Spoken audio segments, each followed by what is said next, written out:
Go ahead, Pete. Yes, Mr. President, we just got back from Panama last night. We were at the Panama Canal with our Southcom commander ships, F-18s, troops, and signed a couple of historic deals. One which is with the Panama Canal Authority, a framework for U.S. vessels, first and free through the Panama Canal. Right. And then also a memorandum of understanding with their security minister for the presence of U.S. troops. Fort Sherman is an old U.S. base there, as well as their naval station and air station, jointly with Panama to secure the Panama Canal from Chinese influence. That's something you said, we're taking back the canal. China's had too much influence. Obama and others let them creep in. We, along with Panama, are pushing them out, sir. And so we had a very successful trip there. President Molino, sends his regards, very complimentary of the U.S. as he's a great ally, and I think they want the Communist Chinese out, and with our troops there partnering with their forces, we've got a chance to push them all the way out, sir. We've moved a lot of troops to Panama and filled up some areas that we used to have, and we didn't have any longer, but we have them now, and I think it's in very good control, right? Yes, sir. Okay, thank you, Pete. Very good. Howard? So, so we've have so many countries to talk to. It is, it's incredible. I think Scott and I, I'm not sure we could ever have enough time in the day to talk to all these countries because they want to talk and they want to talk now, and they have come with offers that they never, ever would have come with, but for the moves that the president has made. Demanding that people treat the United States with respect. We're getting the respect we deserve now, and I think you're going to see historic deals one after the other. And then I'm very excited that within a week and a half, we're going to start with the gold card, and the Trump card is coming out, and we're very excited about that, and that's coming soon. So very excited. Good. Thank you very much. Good job. Linda? Well, on a couple of fronts, we have been addressing the issue of anti-Semitism on campuses. There's been some grant funding and contract funding that we've reviewed, and some we've canceled and some we've put on hold, waiting for that, while we do an investigation. On the other side of what my responsibilities are, and having education go back to the states, we're meeting and talking with governors. I was with, this week, all 50 commissioners of education around the country, and because we also want to provide them with tools and best practices as education does move back to the states. Making great progress, great response from the states, and very positive. And what about colleges? You're holding back $400 million from Columbia. From Columbia. $8 billion from Harvard. Can you imagine the money we pay Harvard? They have a $60 billion fund, and we're giving them $8 billion, and we're trying to figure that out. And then they hire de Blasio, the worst mayor in the history of New York, and they hire the woman from Chicago who was a disaster, total disaster, and they pay them massive salaries, and they're supposed to be teaching you government. That's not Harvard. That's not Harvard the way it used to be. So do you have anything to say about that? The dollars you're holding back from quite a few universities that were not behaving. Yeah, and the other, there's some Princeton, Cornell, others that are coming in, and actually getting calls now from the presidents of the universities who really do want to come in and sit down and have discussions. And so we're investigating them, but in the meantime, we're holding back the grant and the fund money. Okay. Great job. Thank you. Very thankful for the House voting for the president's budget resolution along with the Senate bill. Made a ton of progress this week in working with members to ensure that a desire for flexibility in the Senate was not misconstrued as a desire not to slow and do spending reforms. And so we're very thankful for that. And now we can get after writing that bill, getting the president as big a package of his agenda to his desk. So very good week. We just got the House vote, and now we're well on our way to getting, as we call it, the great big beautiful bill. It's a beauty. There's never been a bill like this one. We're trying to get it all into one beautiful bill. It's tax cuts, regulation cuts, and many other things. The border, a lot of money for the border, where you're doing a fantastic job. So, but we just got a report that we, as you know, you knew before us. Were you surprised we got the vote? Got the vote. and we're happy to get the vote. So I think we're going to be in very good shape. Okay, please. Mr. President, last year the Chinese received 1,700 orders for new ships. American shipyards received 5. Under your leadership, like so many other industries, we are going to revitalize and make shipbuilding and maritime great again with these blue-collar jobs. These are the cranes, the ports, opportunity zones, and drive that investment back in. And we have, under that executive order, and also one to streamline foreign military sales for people that want to buy our equipment, and of course acquisition reform, all just this week under your leadership, Mr. President. So we're going to be rebuilding our shipbuilding business. We may order, would have to go to Congress for this, but we may buy some ships from other countries that we're close to and that do great jobs with ships, but we're going to start the process of rebuilding. We don't really essentially build ships anymore, which is ridiculous. It's going to be a very big business for us in the not too distant future, but in the meantime, we have countries that do very well at building ships, and we'll be dealing with those countries, and we may be ordering top-of-the-line ships from those countries. And within a fairly short period of time, we'll be building our own ships. So we'll probably have to go to Congress for that, but we're not going to have a problem. Susie, thank you very much for the job you've done. Go ahead, please. I just wanted to make sure you know that this cabinet, I think, pretty uniquely collaborates and cooperates and works together to accomplish all that you've asked them to do, and I think they deserve a lot of credit for that. It's true. You're doing a great job. The chief of staff, doing a great job. Lee, go ahead. Mr. President, the Biden EPA was strangulating the economy. The Trump EPA understands it's not a binary choice. We can protect the environment and grow the economy. Working with DOGE and Elon Musk, we've now canceled $22 billion worth of grants, and we have launched what is the largest deregulatory action in the history of the country. Just in one agency. That's how much of a mess the Biden EPA left us. It is going to end up reducing the cost of living. It's going to create jobs. It's going to make it easier to purchase a car. It will be easier to heat your home. We're proud of this effort. The effort that we have is fulfilling the mandate that you earned from the American public. Clean air, land, and water for all Americans, unleashing energy dominance, permitting reform, advancing cooperative federalism, making America the AI capital of the world, and bringing back American auto jobs. When you called me that day asking for me to take this position, I was honored. And you were very specific and clear in what you wanted us to accomplish. We understand our mission, and at the Trump EPA, we're going to make you proud. Great job.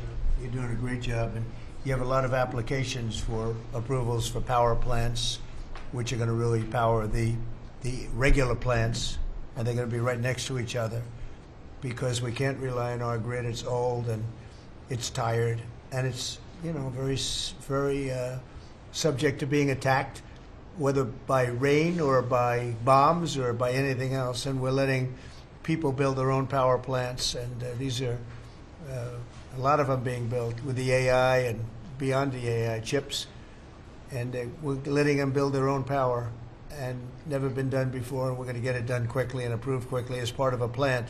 They'll have a sort of be their own power company, and it's very exciting. They couldn't believe it when I told them that. I said, we're going to get you the approvals very fast as part of your regular plant. You're going to build electric producing plants, and it's very exciting. And they're able to do it very quickly and very well, and you made it possible. Thank you. You have a lot of applications for some of the biggest plants that have ever been built in the world. These are serious plants, aren't they? Huh?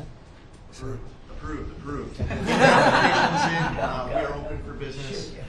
Working with Secretary Burgum, Secretary Wright, we are going to make you proud. Sean? First off, Mr. President, it's Brooke's birthday today, so she keeps getting younger, so happy birthday to Brooke. Thank you. I want to thank you as well for the shipbuilding at EO. Again, to build ships, we also need mariners to sail those ships. I was just up at Kings Point for the Merchant Marine Academy a couple days ago, and we have some of the greatest young men and women who are learning how to be mechanical engineers to rebuild and fix the engines on those ships, but also how to sail ships. I would tell you that over the past decades, this academy has become, it needs some love. It's been a little bit dilapidated. We have to invest in sailors, and I appreciate you taking the initiative. To be a global power, we have to build ships and have sailors to sail those ships. These are the very people that help Pete should we come into points of crisis to support the military. So thank you for that. Number two, the last administration announced 3,200 projects, big, beautiful roads and bridges. Most of them are good. But they announced them, they didn't sign a grant agreement. 3,200, so the money doesn't go out the door to build the infrastructure in the country. And it's fun to do an announcement. It's actually the harder work to put together these grant agreements. So we're doing the work right now at DOT to get these grant agreements done and build the projects. Most of them are good. And they also put in all of this green and social justice requirements on roads and bridges. We're pulling all that out and putting the money toward the infrastructure, not the social movement from the last administration. Good steel, right, as opposed to green paper mache. Okay, thanks. Great job. Sir, first, we are, I would say, more than friends. We've all become family, and I think that what you have assembled in your vision is a turning point and an inflection point in American history. And so just being a part of that is the greatest honor. So thank you for that. And again, just the relationships here and the honor and respect we have for each other is a reflection of you and your leadership. So I just wanted to say that first. The second thing I want to say is that on behalf of the farmers and ranchers, food security is national security. We have to be able to feed ourselves. And your idea of using tariffs along with deregulation and tax cuts, but your idea of using tariffs to ensure that we are putting forward and putting America first, no one understands that better than our farmers and our ranchers. But having said that, emerging from 4 years of Biden with a 30% increase in inputs for our farmers and ranchers, with an almost $50 billion trade deficit. When we left the first time, it was zero, meaning that they are hurting. So the period of uncertainty we're in, they know that your vision will move us into an age of prosperity for all Americans, but for my people, for the farmers and ranchers, unlike any they have seen before. And I think they are really, really excited and so grateful for your leadership. But also, you have never failed to say that you have the backs of our farmers and our ranchers. It was the first phone call that I had after I was voted with the Senate, and that message just resonates with an almost an 85% support of you in the last election. They're with you. Interestingly, the biggest budget driver at the United States Department of Agriculture is not farming and ranching or agriculture, it's food stamps. And so as we emerge and embark, Secretary Kennedy and I, on your vision of making America healthy again, a massive part of that is realigning and reworking our food stamp program so that it better serves those who need it. And yeah, to the point of getting the transgender, DEI, Green New Deal out of the USDA and realigning is really important. So It's out of the thank military, you. right? Yes, sir. Is it 100% out, would you say? 99.9, sir. We're going to get that last point Get the one out. rest of it. We've got a much different military, I will tell you. Thanks very much. Good job. And eggs are down. Big, right? Yes, Big. yes, sir. Wholesale prices. Retail will come. Easter is the Super Bowl for eggs. So, you know, there may be a little fluctuation, but no, we feel really good about it. Thank you. That's what I hear. Thank you. Thank you. Good. I'd echo what Howard said on the trade queue, that we've got over 75 countries that want to come in. So it'll be Treasury, Commerce, Jameson at USTR, and we're putting a process in place. And as you said, you're going to be part of the negotiations too, because you know I've had these countries call me up and Secretary Bessent, we're happy you're going to be negotiating. I said, well, President Trump's going to be involved too. So bring your best deal on the budget. It's moving quickly in the House and the Senate, thanks to your leadership. We're also going to have debt ceiling in there, so we're going to get an increase in the debt ceiling. So, and that will be the done and dusted for Part of the bill that we just got to vote on today. So. part of the bill. It'll be done and dusted for 2 years. We won't have to worry about that. And then I gave a speech yesterday to 1,400 small and community bankers, and they were so happy to hear from your administration. And I told them Wall Street's done great for the past 4 years, 10 years, 20 years. It can continue doing great, but it's Main Street's turn now, and it's those small bankers through deregulation, through emphasis on Main Street, your Main Street agenda, bringing back jobs, that is going to power the smaller communities. And then finally, the bond auction went very well yesterday. We had a lot of foreigners show up as the support, showing that the U.S. is still the best place to invest. The inflation report, as you said, was quite good. And energy prices are down more than 20% since January 20th. Amazing. That's great. Very good. Good numbers. Great number. Thank you. Pam? President, we've had some great wins in the last few days. That you were overwhelmingly elected by the biggest majority. The U.S. Americans want you to be president because of your agenda, and the courts are ruling that you have the authority to determine how the money of this country will be spent. That's what the American citizens wanted, and that's what they're getting. An example of that Friday was the Department of Education, that you can determine how the money will be spent. No more DEI. And that impacts every agency across the board. On the civil side, again, NLRB. We had a big win in the Supreme Court there. OPM, a big win there. But also 16,000 workers there. But also on the criminal side, the Alien Enemies Act. We are winning there. And your directive to me was to keep America safe, and that's what we're doing. Whether it's the alien enemies, all of these gangs, and they are enemies of our country. They are terrorists, they are organized crime, they have come here, they are extremely organized, they are spread throughout our country, and they are creating terror. And no more under your directive. And that has stopped. Yesterday in South Florida, we charged the 11 defendants with $500 million of pure cocaine coming into our country to kill our kids. They were caught. They will be prosecuted to the fullest extent of the law. These gang members are going back to where they came, or they're going to an El Salvador prison at your directive. And you also gave us a directive to prosecute the people who are going after Tesla to the fullest extent of the law, some of the greatest police work I've seen. We've made 4 arrests. There will be no negotiations at your directive. They're all looking at 20 years in prison, and within the next 24 hours, you're going to be seeing another huge arrest on a Tesla dealership, President. And that person will be looking at least 20 years in prison with no negotiations. That's great. That's great. That will stop it. Cold. Domestic terrorism. Thanks. Doing a great job, too. Thank you very much. Lori, please. Mr. President, accountability matters. That's what we're recognizing. With our partners at the Department of Labor for Government Efficiency, just a few weeks ago, we realized there's about $4.4 billion in COVID funds that were not used, that the state coffers were just holding on to. Out of that, we've returned $1.4 billion back to the state treasury, so essentially to the American people, and we'll go back and claw the rest of those billions of dollars back. And on the heels of that, late last night, we're understanding unemployment insurance fraud. That trust needs to be whole for the American people.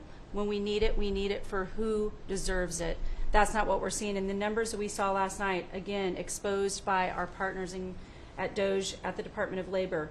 Since 2020, over $400 million of payments have gone out already. And when you hear these numbers, apparently in the United States, we have over almost 25,000 people who are over 115 years old who are collecting $59 million that we have sent out to people. Talk about fraudulent behavior. Mr. President, 28,000 people between 1 and 5 years old have collected fraudulent payments at the tune of $254 million has gone out. And lastly, 10,000 people who have not been born yet, 15 years into the future, $69 million, and they haven't even been born yet. In one case, they will be born 129 years from now. The United States government sent them $41,000, and they're not born yet. So, under the Department of Labor, those are the things that we're uncovering. I couldn't be more honored to tell the American people that we're bringing back their dollars and we're saving them and returning them to the United States Treasury. Also, jobs numbers. Last Friday, 228,000 new jobs were reported. That is good for the American people. That is my primary job, is to grow that workforce under your leadership. So we've kicked off the America at Work tour, and we'll be visiting all 50 states, and I'll be working with my colleagues here to do just that. So thank you, Mr. President. We're going to grow this economy. We're going to keep our focus on the American worker. So you're finding tremendous fraud, though. Those numbers are really bad when you're Unheard of. over 115 years old. And I think you had mentioned the oldest person in our country is 114 years old. That's pretty good. A woman living in Pennsylvania, but apparently there's 24,000 more of them that are 115 or older. That I hope you hear that. So we have 24,000 older than the oldest person. Definitely did. That's terrible. And what are we doing about that? How do we get that money back? Yeah, so we're working with our IGs to do the further investigation. The House and Senate, we had a 5-year statute of limitations.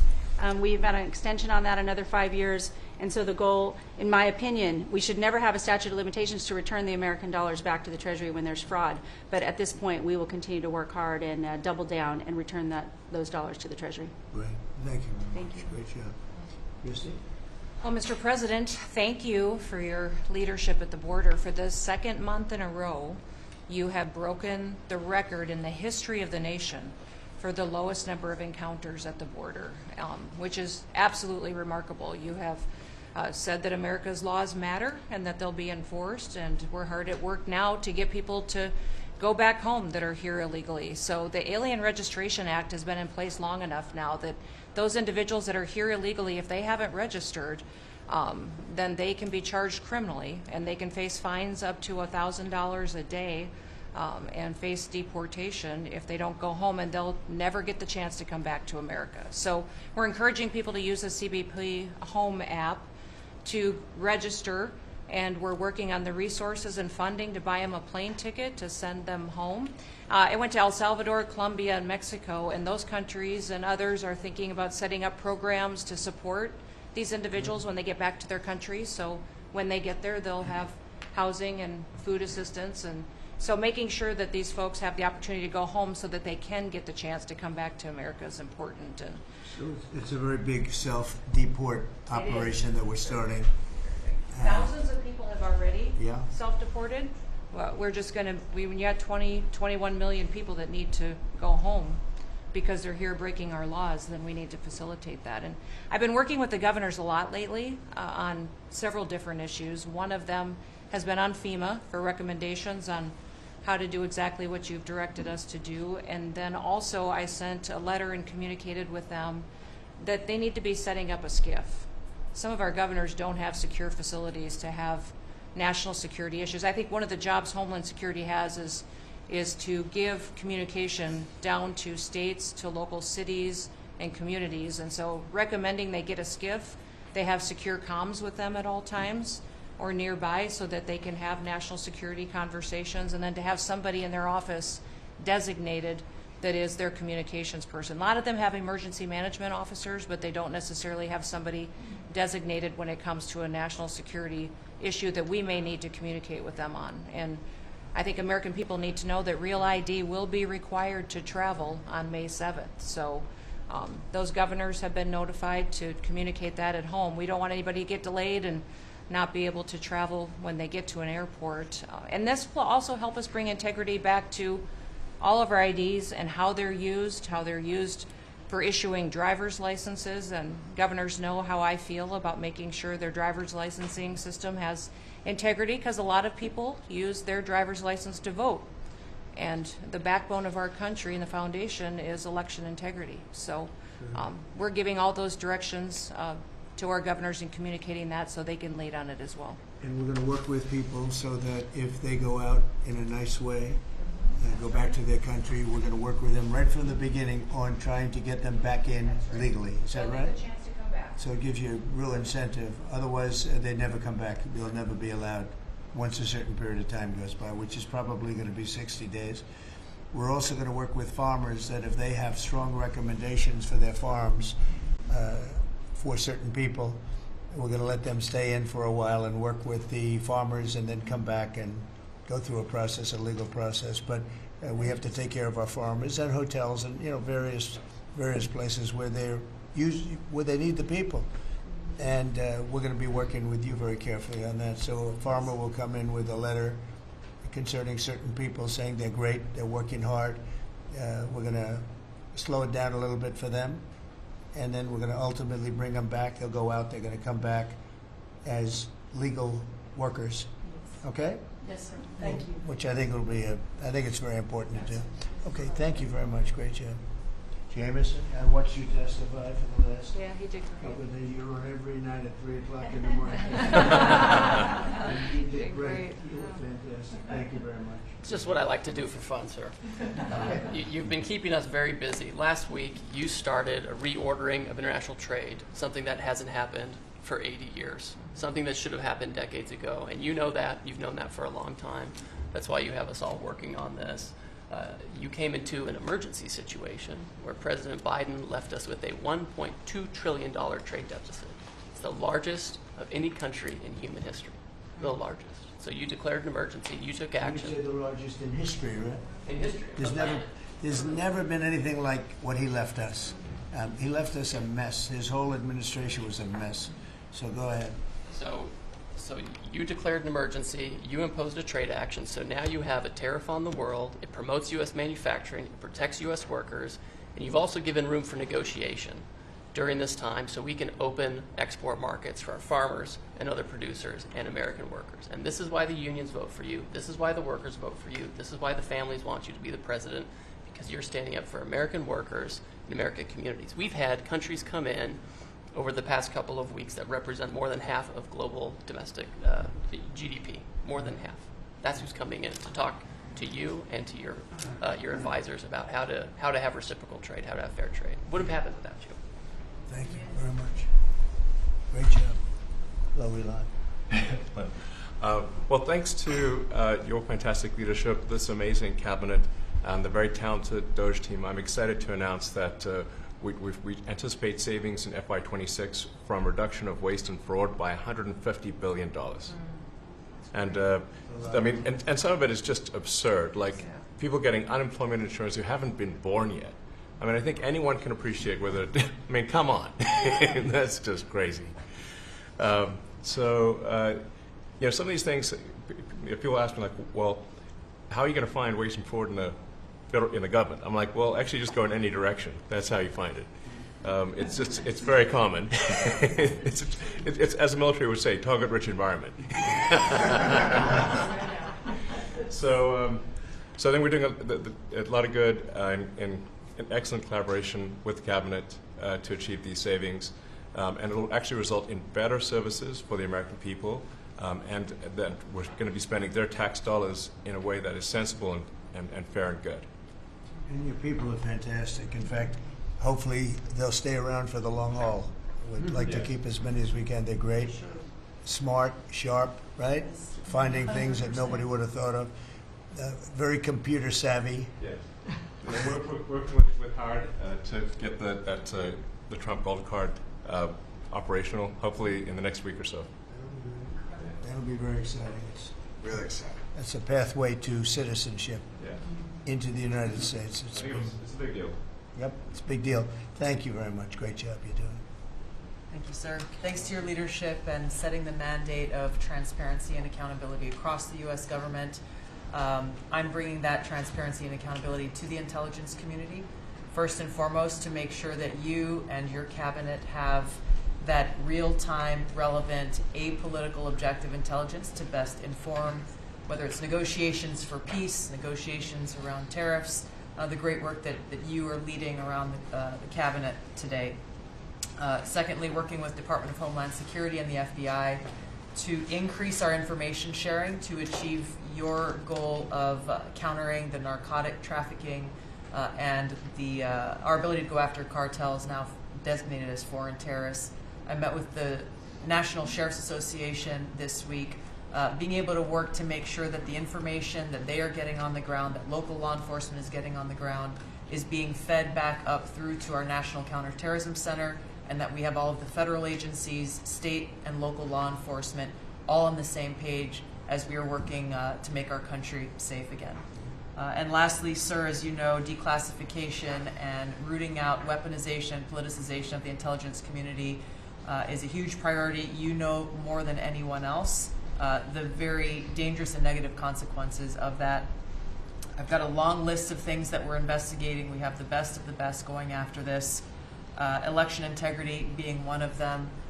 We have evidence of how these electronic voting systems have been vulnerable to hackers for a very long time and vulnerable to exploitation to manipulate the results of the votes being cast, which further drives forward your mandate to bring about paper ballots across the country so that voters can have faith in the integrity of our elections. And lastly, we've been scanning. I've had over 100 people working around the clock to scan the paper around RFK, Senator Robert F. Kennedy's assassination, as well as Martin Luther King Jr.'s assassination. These have been sitting in boxes in storage for decades. They have never been scanned or seen before. We'll have those ready to release here within the next few days. That's great. Bobby, how do you feel about that? That's hitting, I'm very gratified to hear. That's hitting close to home, isn't it? no When you kidding. think, Yeah. I'm thinking about Bobby when that statement's made. I'm very grateful to you, Mr. President. And you'll let Bobby see some of this because, you know, it's very personal stuff. But it's time. I've asked him, and his response is, put it out. The world needs to know the truth. And his uncle that's been out, and anything that hasn't been out, they can go to your offices and see, right? Everything that we have within our possession, it's either online or it's physically at the National Archives and Records Agency. We also have hunters going out, Mr. President, and looking in the storage lockers at FBI and CIA and other agencies, specifically to find if there is anything else that has not been reported. We're actively going out and trying to search out the truth. Okay. Yeah, we want to get it all out. Yes. 100% good. Thank you very much. Good job, Elsie. Mr. President, on behalf of America's manufacturers, I want to thank you for standing up to the Chinese Communist Party and fighting for our main streets, for our workers, and for those that make things in America. I'm out on a Made in America manufacturing tour, and as I go across the country, people are grateful to have a president who's not just fighting on the tariffs fronts, but to get inflation down, to create jobs. After Biden destroyed 110,000 manufacturing jobs in just his last year, you've already brought back thousands and thousands of manufacturing jobs. So the American worker is grateful. Main Street is grateful for you. And at the agency level, we're making sure that manufacturers have access to the capital they need, but we can't do that if we're not fighting fraud. So we've modified our loan applications to have citizenship verification, to make sure we have birth dates, common sense principles around lending that the Biden administration had waived. They waived $450 million of fees in 1 year. We're restoring that for the American taxpayer. And the American taxpayer, as tax day approaches, April 15th, they need to know that this cabinet, this administration, and thank you Elon Musk and DOGE for fighting for the American taxpayer to make sure that their hard-earned dollars are well spent, that they have a return on investment for this country, and that we're fighting for them just as you are every single day. So thank you, Mr. President. Thank you very much. Mr. President, we are working at HHS to advance your agenda to make America healthy again. I'm working with Lee Zeldin to reassess the fluoride rules based upon the August release by the National Toxicity Program of new science that shows a direct inverse correlation between exposure to fluoride and IQ loss, particularly in children.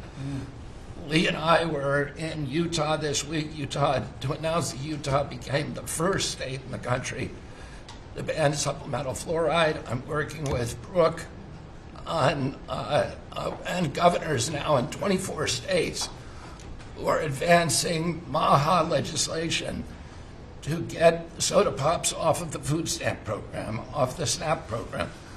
We've launched Operation Stork Speed to get the bad chemicals out of baby formula.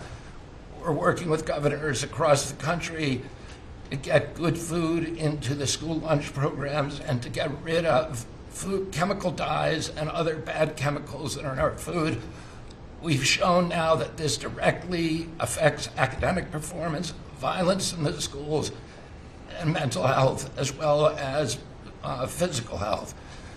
We are working with governors across the country to get cell-to-cell or bell-to-bell legislation to restrict the use of cell phones in schools, which again dramatically impacts academic performance. Today we announced a dramatic reduction in animal testing at NIH and FDA. We're going to switch over to AI, which we've now found is much more precise in identifying the impacts of toxics in various products. We're working with Elon, who's done an incredible job to eliminate the redundancies and to streamline operations at all the health agencies and to recalibrate our trajectory to your agenda of making America healthy again. And finally, the CDC has done an amazing job at getting the measles outbreak under control. We have about 680 cases now in 22 states, compared to the same outbreak in Europe, which is 127,000 cases and 37 deaths. Our numbers in this country have now plateaued. And I want to thank CDC for that. And we're trying to refocus the press. We've had 3 measles deaths in this country over 20 years. And we're trying to refocus the press to get them to pay attention to the chronic disease epidemic as you've asked us to. We have now 38% of American youth are pre-diabetic. This was unknown 30 years ago. Every child that becomes diabetic, there should be a headline about them. We have 100 million adults who are pre-diabetic or diabetic. And we have, we have now, the autism rates have gone from now most recent numbers we think are going to be about 1 in 31. 1 in 20, so they're going up again from 1 in 10,000 when I was a kid. And we are going, at your direction, we are going to know by September. We've launched a massive testing and research effort that's going to involve hundreds of scientists from around the world.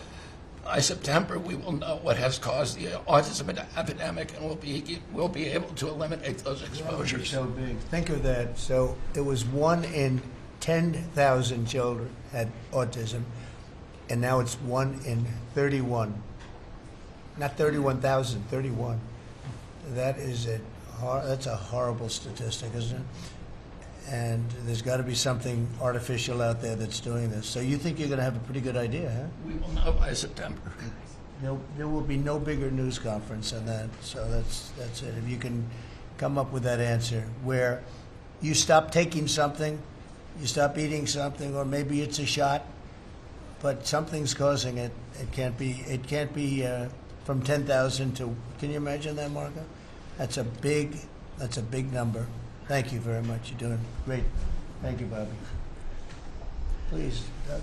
Well, Mr. President, one of your primary administration goals is to make sure that we unleash American energy, and of course the strategy behind that is when we do that, it helps make it more affordable for all Americans. Energy isn't just industry, it is the foundation of every other industry, whether it's food, manufacturing, clothing, transportation.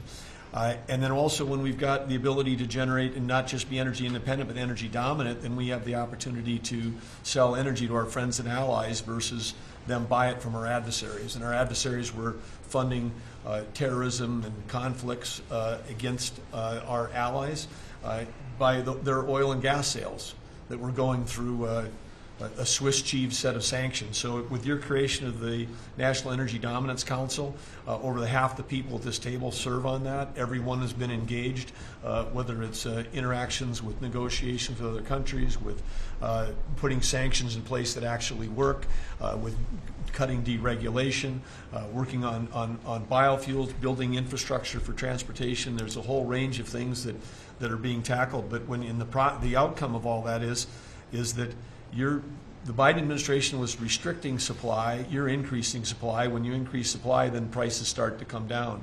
And we have a huge opportunity to do this. Just in interior alone, there's 500 million acres of surface, 700 million acres of subsurface, and 2.5 billion acres of offshore. And the Biden administration was trying to restrict this so that you couldn't get a timber lease, you couldn't cut a tree, you couldn't graze a cow, you couldn't develop oil and gas minerals, and you couldn't develop the critical minerals we need for our technology, for our defense industries, and to be able to help us win the AI arms race against China.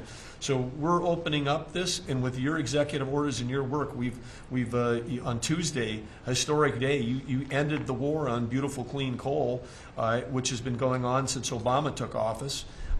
China gets 60% of their electricity from coal. They're opening up they've opened up 94 gigawatts of coal in the last year as part of this AI arms race. 94 gigawatts, that's enough for 94 Denvers to be able to, 1 gigawatt per metro area like that. It's unheard of. So we have an opportunity under your leadership to come back. The Gulf of America had its first offshore lease sale, which is scheduled for later this year, but that was, the industry loved that because we're now, the Gulf of America is now open for business again. And there's as much as 7 billion barrels of oil accessible now. They've increased the upside of what they think that is. On the coal front, the estimate is the financial value of the coal in America is $8 trillion. That was an asset on the balance sheet that we've now being put back on again. And of course in Alaska, with your separate executive orders to unleash Alaska energy between ANWR, the North Slope, the Strategic Petroleum Reserve Alaska, all of those, we've reversed Biden decision. Those are all open for business again. And all of this is leading to the investment coming to America. The smart money is coming to the U.S. That's why we've got trillions of dollars of investment that are showing up at the door, because they know if they're going to do manufacturing here, there's going to be energy to power their plants. And so, again, thank you for your leadership and thank you for everything you're doing. Very good. Thank you. Marco? Well, Mr. President, one of the most important things I believe you'll achieve in your presidency is reordering the world in a proper way. For 31 years, more than 31 years now, multiple administrations have allowed the Chinese to deindustrialize this country, to take away jobs and factories and the pillars of our national strength. And what you're doing now, I think, is a great service to our country, but ultimately to the world. And I want to congratulate you and your team that's working on that, because it has extraordinary geopolitical implications, as you see, from all these other countries that are now coming here and wanting to join something that actually makes it's crazy to allow these. I mean, basically, we lived in a world where Chinese companies can do whatever they want in America, but our companies cannot do anything over there unless they allow it, and even then they steal our stuff and reverse engineer it. So just reordering all of that has dramatic implications on peace and security of the world, so we thank you. An important meeting, thanks to you, is going to happen on Saturday for the first time in a long time. There'll be direct talks between Ambassador Witkoff and a top-level leader in Iran. We hope that'll lead to peace. You've been very clear what Iran is never going to have is a nuclear weapon, and I think that's what led to this meeting, and we'll wait for him to come back from it, and we're hopeful about that. I would also say that we are receiving, and I think the Department of Homeland Security can confirm this, historic cooperation from countries all over the world. Number one, in taking back their citizens. Every country in the world has to take back people that are illegally in another country, and we have countries that refuse to do it or will kind of ignore our calls. All of them are doing it. The ones that are not are paying a price. And we've also found cooperation in other countries that are willing to take some of these people, some very dangerous criminals. I know the President of El Salvador will be here next week, has really been a good friend of the United States in that regard. These are some of the worst people you'll ever encounter, and Pam knows this, and Christy knows this from the work they're doing. And one last point I want to make, Mr. President, and again, it's under your leadership, it's actually under your executive order. If you come to this country as a student, we expect you to go to class and study and get a degree. If you come here to vandalize a library, take over a campus, and do all kinds of crazy things, we're going to get rid of these people, and we're going to continue to do it. So when we identify lunatics like these, we take away their student visa. No one's entitled to a student visa. The press covers student visas like there's some sort of birthright. No, a student visa is like me inviting you into my home. If you come into my home and put all kinds of crap on my couch, I'm going to kick you out of my house. And so, that's what we're doing with our country, thanks to the President. And last but not least, very important development this week, but both Pam and I were very excited. the finest higher education institution in the United States, University of Florida, is also now the national champions in basketball, and we hope you'll host them here soon, Mr. President. Go Gators! They're coming. They're coming. They're coming very soon. Well, thank you very much. You're really doing a great job. We appreciate it. Thank you for watching. Make sure you subscribe to our YouTube channel and watch more videos from News Channel 20.